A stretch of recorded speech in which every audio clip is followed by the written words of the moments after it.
Tanahku Indonesia, tanahku Indonesia。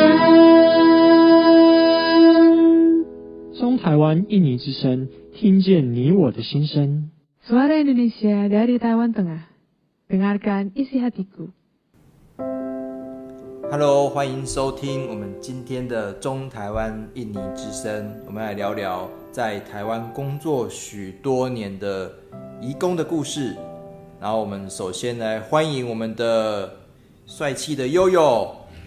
Halo teman-teman semuanya, saya akan berbagi tentang pekerjaan saya ya. Jadi pekerjaan saya di Changhua sana, saya bekerja di pabrik krom. Jadi setiap hari saya bergelut di cairan kimia gitu. Saya sudah bekerja 7 tahun. Saya selama 7 tahun itu di satu pabrik saja, nggak pindah-pindah. Saya di Changhua di Huatan. Iya betul, di sana di sekitar pabrik itu ada beberapa sawah gitu, sawahan. Cuman kalau kebun bunga saya nggak melihat. Jadi banyak pabrik di sana. Setelah bekerja saya istirahatnya di mes. Jadi Lapan sediakan satu rumah itu buat untuk para pekerjanya. Satu rumah itu dulu saya 2 lantai. Jadi lantai 1 itu ada teman-teman Indo 6 orang. Kemudian di lantai satunya itu ada teman Vietnam 4 orang.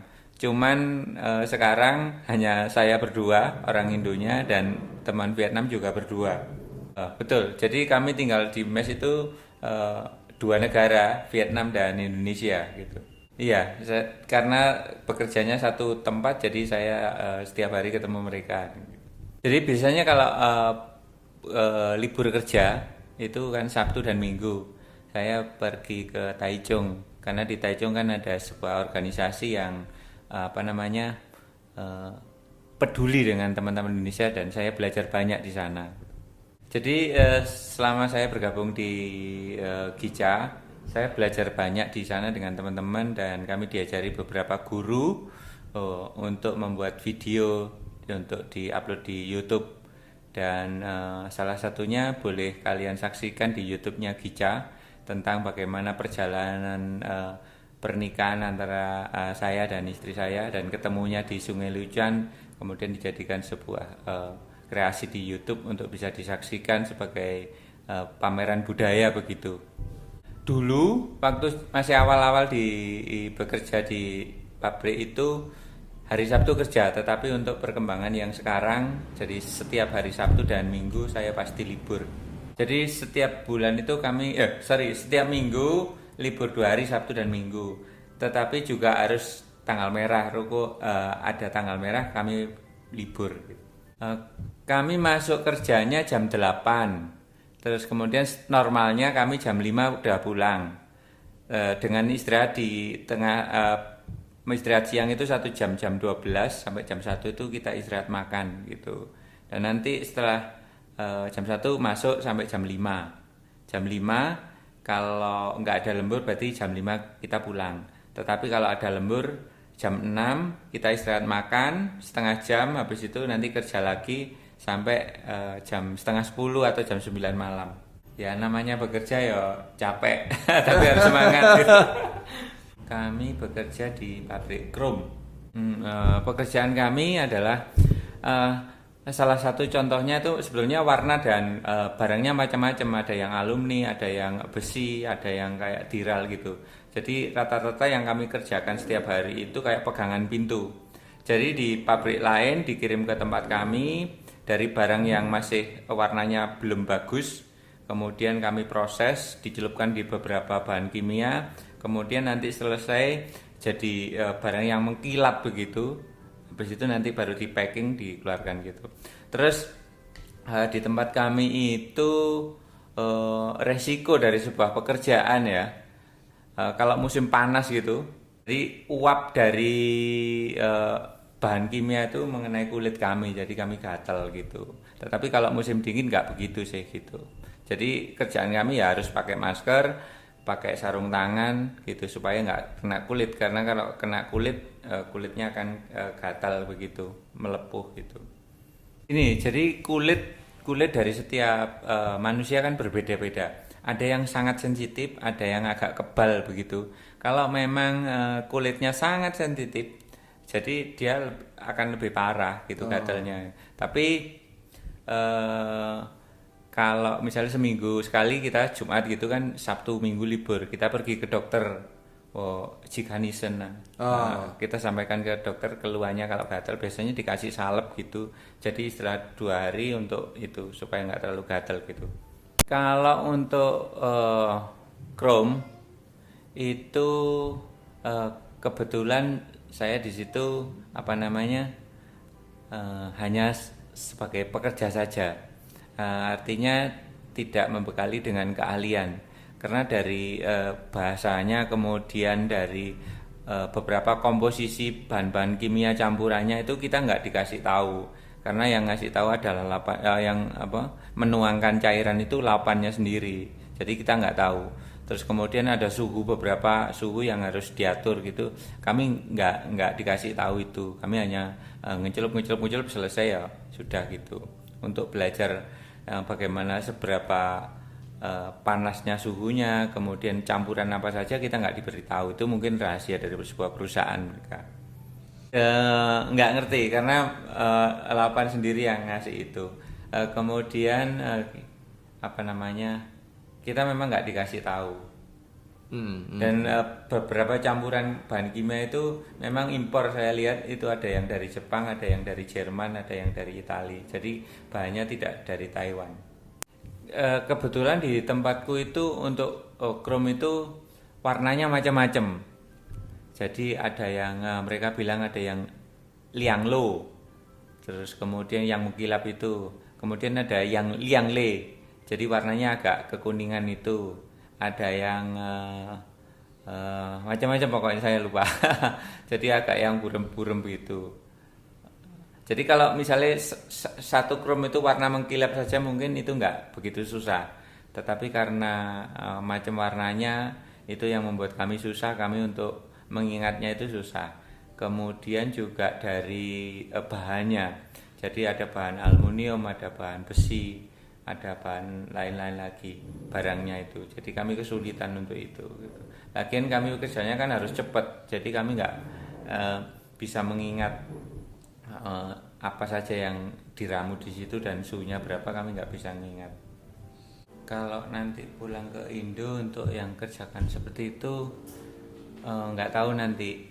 Yang penting saya masih ada kesempatan untuk belajar gitu. Paling nggak satu warna saja gitu loh.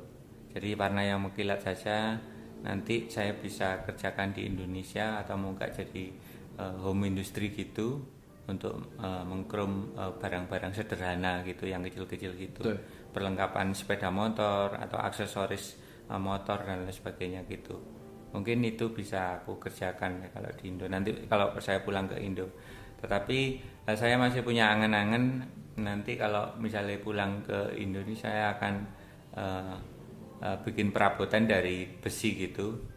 Jadi jaraknya antara pabrik dan mes kan kalau naik sepeda itu sekitar 5 menit. Jongkongcang tahu susu. Kami pergi ke stasiun dari mesku ke stasiun itu butuh waktu sekitar 15 menit. Jadi kami naik sepeda listrik gitu. Oke. Terus kami kalau pergi ke pasar, jadi setiap tipe, setiap teman-teman itu berbeda-beda. Kebetulan saya yang suka sederhananya, itu aja nggak usah dimodif. Tetapi teman-teman saya itu suka modifikasi. Betul. Jadi dengan kecepatan yang lebih cepat itu ditambah baterai, kemudian ada aksesoris setirnya dibengkokkan atau mungkin ditinggikan, direndahkan gitu. Kalau teman-teman saya itu bahkan yang belinya hanya sekitar 30.000. Nah, untuk biaya modifikasi bisa lebih dari itu gitu loh. Mereka yang masih berjiwa-jiwa muda, kalau saya kan sudah nggak muda lagi. Mereka modifikasi mulai dari lampu, kemudian dari shocknya, dari bannya dibikin yang lebih besar lagi, ada tambahan-tambahan aksesoris gitu. Mulai di joknya dirubah, diceperkan atau ditinggikan gitu. Ya mereka yang suka modif gitu, lagian mereka kan merasa bahwa bekerja di Taiwan itu ndak sulit. Jadi setiap bulan terima gaji dan gajinya cukup banyak. Kemudian kalau untuk membeli pernik-pernik aksesoris seperti itu mudah lah kalau mereka yang berjiwa modification gitu. Mereka itu bisa beli di online di Shopee online, online shop. Terus kemudian ada beberapa toko aksesoris kendaraan itu yang di situ ada mbak-mbak yang mungkin part time gitu yang melayani dalam bahasa Indonesia. Jadi kami nggak kesulitan sih untuk itu. Itu mungkin salah satu peluang buat industri di Taiwan untuk memproduksi barang-barang modifikasi, karena mereka tahu pasarnya bahwa teman-teman Indonesia yang di Taiwan itu suka dengan modifikasi. Jadi setiap bulan mereka ada produk-produk baru dengan model-model terbaru, dengan warna-warna terbaru yang terus menarik begitu. Kalau sudah finish kontrak ya kami akan pulang bareng istri tentunya. Jangan sampai saya pulang nanti istri sini atau sebaliknya. Kerinduan kami adalah kami pulang bareng, terus kami pulang bangun usaha di Indonesia. Dan syukur-syukur sih kami berharap buka lapangan pekerjaan buat orang-orang di sekitar kami begitu. Jadi nanti kalau misalnya saya dengan istri jadi satu gitu, kebetulan kami sudah ada tempat untuk usahanya, kami sudah punya rumah dari hasil kerja di Taiwan. Nanti aku kepingin bikin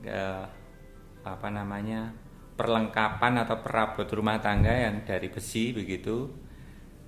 Nanti saya yang mengerjakan, kemudian saya minta istri saya untuk mendesain, kemudian saya harus punya teman pekerja lagi, dan mungkin kita juga jual beberapa aksesoris gitu yang menunjang kebutuhan pekerjaan kami. Ya dari saat di Taiwan ini saya sedang belajar banyak hal. Bagaimana melihat model dan tipe dari bahan apa saja. Kemudian kan ada model-model yang menarik dan cantik yang di Indonesia belum ada. Jadi nanti pada saat saya sudah punya usaha di rumah, saya bisa bikin kira-kira seperti yang di Taiwan gitu. Ya nanti pada saat di sana tentunya ada hal-hal yang baru, ide-ide baru yang bisa saya aplikasikan buat teman-teman di sana. Atau mungkin juga kalau ada teman-teman yang kepingin bekerja di Taiwan, aku bisa berbagi bagaimana prosedurnya yang resmi itu, bagaimana nanti kehidupan di Taiwan, bagaimana saya bisa bercerita buat mereka gitu. Yang jelas mereka harus ada dana, ada uang kalau mau berangkat ke Taiwan gitu. Tapi harus dibekali juga kesehatan kalian dijaga. Kemudian kalau bisa harus punya skill, jadi pada saat sampai di Taiwan itu tidak bingung gitu loh. Ya pasti hubungi agensi, karena kalau berangkat sendiri belum bisa ya. Tapi kalau misalnya saya nanti sudah di Indonesia, ada teman-teman yang butuh hubungi agensi gitu. Nah kebetulan kan di Taiwan saya kenal beberapa agensi dan penerjemah, saya bisa kontak mereka gitu. Bisa 15 tahun sih untuk yang sekarang aku dengar gitu. Tahu seunian. Jadi kontrak pertama 3 tahun. Bisa diperpanjang tanpa pulang. Jadi perpanjang di sini langsung. Ya, saya dengar infonya bahwa kita pekerja asing diberikan peluang oleh pemerintah Taiwan untuk mengurus ARC permanen, jadi tempat tinggal permanen. Jadi tapi ada syaratnya, kita punya keterampilan khusus begitu, punya keahlian khusus. Terus keuntungannya pada saat nanti kita sudah dapat ARC permanen itu, gaji kita akan lebih tinggi setara dengan orang Taiwan begitu. 好，那我们这一集呢，跟大家聊到就是悠悠，我们的好朋友悠悠。他在台湾的工作的，这真的是这7年的一些有趣的经验，还有他的经验呢，怎么样在过程中可能注意的地方，还有在台湾可以申请的方式。那我相信呢，我们接下来还有更多可以跟大家分享的内容。那我们今天很谢谢悠悠，那我们谢谢，那我们就下一集见喽，拜拜，Bye-bye, sampai ketemu lain waktu. Bye-bye.